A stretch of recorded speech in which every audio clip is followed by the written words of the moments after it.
दोस्तों, एक ओर जहां विदेशों में सनातन धर्म खूब फल फूल रहा है, ओम नमः शिवाय शिवाय नमः ओम, वहीं हिंदुस्तान में जहां हिंदू धर्म खतरे में है, சனாதன எதிர்ப்பு மாநாடு என்று போடாமல் சனாதன ஒழிப்பு மாநாடு என்றும் நீங்கள் இதை போட்டிருக்கிறீர்கள், இதை அழைத்திருக்கிறீர்கள், இந்த நிகழ்ச்சிக்கு பெயரிட்டீர்கள். அதற்கு என்னுடைய வாழ்த்துக்கள். சிலவற்றை நாம் ஒழிக்கத்தான் வேண்டும், எதிர்க்க முடியாது. கொசு, டெங்கு காய்ச்சல், மலேரியா, கொரோனா இதையெல்லாம் நம்ம எதிர்க்கக்கூடாது, ஒழித்து கட்ட வேண்டும். அப்படிதான் இந்த சனாதனம். हिंदू धर्म को लेकर यहाँ हर रोज बहस होती है। कट्टरपंथी द्वारा हिंदू धर्म को जड़ से समाप्त करने की बात की जाती है, जहाँ हर रोज साजिश रची जाती है और उसके ऊपर सोशल मीडिया में कुछ ऐसी चीजें देखने को मिल जाती हैं जिससे हमारा खून खौल उठता है। All cabinet ministers, the Prime Minister convene the meeting and let them be permitted me. I will explain only Sanatana Dharma. Thereafter you decide. Let him decide. Yes, even now I am telling. I told. दोस्तों, कुछ दिन पहले की बात है, आपको तो पता ही होगा कि तमिलनाडु के मुख्यमंत्री M.K. स्टालिन के बेटे उदयनिधि स्टालिन ने कितना घटिया बयान दिया था। उन्होंने सनातन धर्म को खत्म करने की बात की थी। उन्होंने सनातन धर्म को डेंगू मलेरिया जैसे बीमारी से कंपेयर किया था।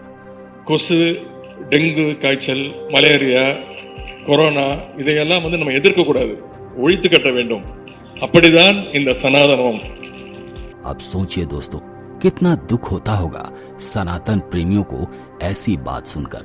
अभी कल की ही बात है, बिहार के शिक्षा मंत्री डॉक्टर चंद्रशेखर ने रामचरितमानस को नफरत फैलाने वाला ग्रंथ बता दिया था। अनेकों गालियां दी गई, एक युग में मनुस्मृति, दूसरे युग में रामचरितमानस और तीसरे युग में गुरु गोवलकर का बंच ऑफ थॉट। ये दुनिया को हमारे देश को, समाज को नफरत में बांटती है। उसे पोटेशियम साइनाइड से कंपेयर किया था, उसे जहर बताया था। दोस्तों, अब इन मूर्खों को कौन बताए कि रामचरितमानस और गीता जैसे ग्रंथ जीवन जीने का आधार होते हैं। और हम सभी सनातन प्रेमियों को बड़ा दुख होता है जब ऐसे लोग इतना घटिया बयान देते हैं। और ऐसे लोग हमारे सनातन धर्म के लिए एक खतरे की तरह है। आज भी हिंदुस्तान में रहने वाले सनातनी धर्म के लोगों को ये समझ में नहीं आ रहा जो हमारे बाहर के मुल्कों के लोगों को समझ में आ चुका है। I predict that the 21st century is going to be the Indian century.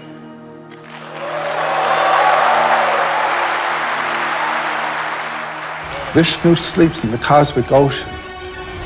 The lotus of a universe grows from his navel. On there sits Brahma, the creator.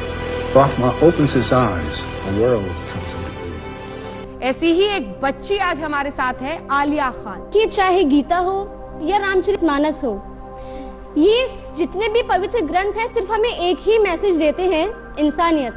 सनातन धर्म को न कोई मिटा सकता है, न कोई मिटा पाएगा। जो अनंत काल से है वो सनातन धर्म है, जिसका न कोई आदि है न कोई अंत है, जिसको समाप्त करने की कोशिश में रावण से लेकर कंस तक, कंस से लेकर दुर्योधन तक जो अपना अंत कर चुके हैं। ऐसे ही कई मुगल शासक आए और सनातन धर्म को समाप्त करने की पूरी जी तोड़ कोशिश की, लेकिन सनातन धर्म टस से मस नहीं हुआ। आज सनातन धर्म पूरी दुनिया में फैल रहा है। मेरी मंकी गंगा, अरे तेरी मंकी जमुना था।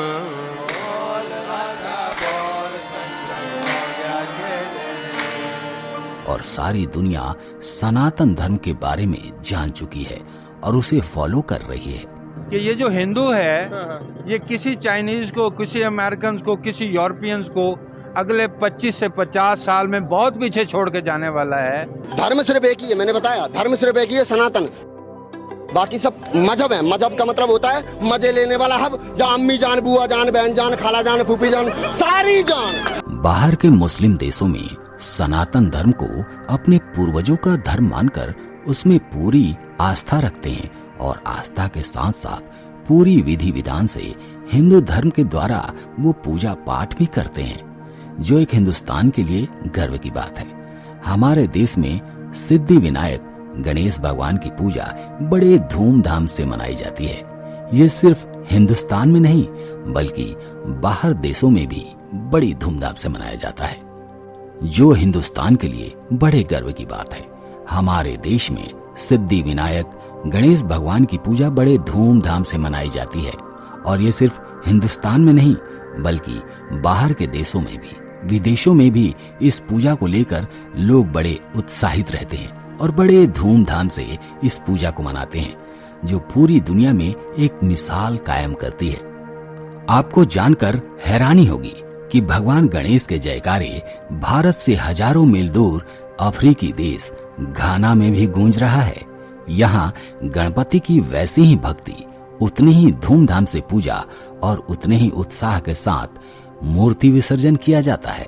अफ्रीकी देश घाना में गणपति बप्पा की पूजा यहाँ अफ्रीकी हिंदू करते हैं। यहाँ हर साल भगवान गणेश की पूजा धूमधाम से की जाती है और भारतीय हिंदू की तरह ही ये भी गणेश मूर्ति का विसर्जन करते हैं। बीबीसी के एक रिपोर्ट के मुताबिक यहाँ के लोगों का हिंदुत्व से परिचय साल 1970 में हुआ था। आज करीब 12,000 हिंदू इस अफ्रीकी देश में रहते हैं। आरती के दौरान भगवान की शरण में माथा टेकना, शंख बजाना, फल या मोदक भेंट करना, आरती लेना या भजन कीर्तन करने जैसे सभी काम घाना में रहने वाले ये लोग करते हैं। घाना में रहने वाले हिंदू समुदाय के लोगों का कहना है कि वे 3 दिन तक भगवान गणेश की पूजा करते हैं और फिर उनकी मूर्ति को समुद्र में विसर्जित कर देते हैं। यहाँ न सिर्फ भगवान गणेश बल्कि भगवान श्री कृष्ण और शिव भक्तों की भी कमी नहीं है। यहाँ हिंदू धर्म के और भी कई देवी देवताओं की पूजा होती है। यहाँ के लोगों का मानना है कि समुद्र हर जगह है और शायद इसी वजह से भगवान गणेश का आशीर्वाद हर जगह फैला हुआ है।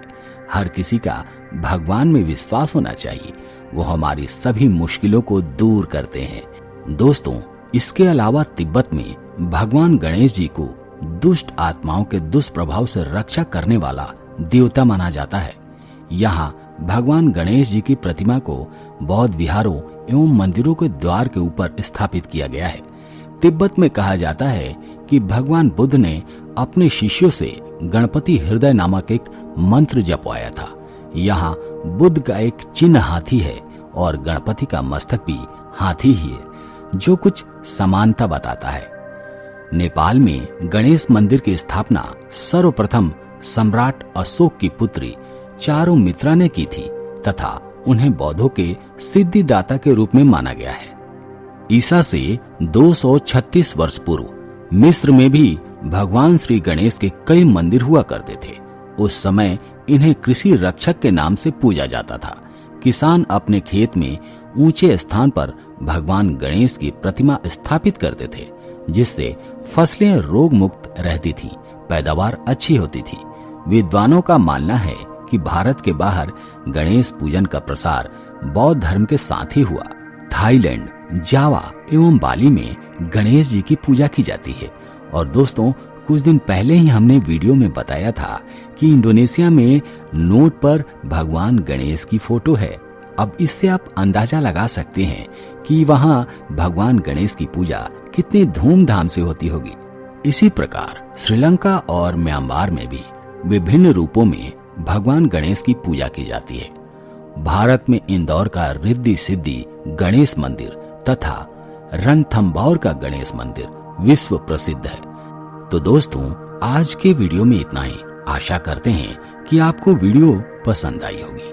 आप सभी को गणेश चतुर्थी की हार्दिक शुभकामनाएं। भगवान से प्रार्थना करते हैं कि भगवान गणेश आपके सारे दुखों को हर ले, सुख समृद्धि प्रदान करे। तो दोस्तों, वीडियो को शेयर करना और लाइक करना मत भूलिएगा। चैनल को अगर सब्सक्राइब नहीं किया है तो चैनल को सब्सक्राइब जरूर कर लीजिएगा। मिलते हैं आपसे अगले वीडियो में एक नेक्स्ट टॉपिक के साथ। तब तक के लिए जय हिंद, जय भारत, वंदे मातरम।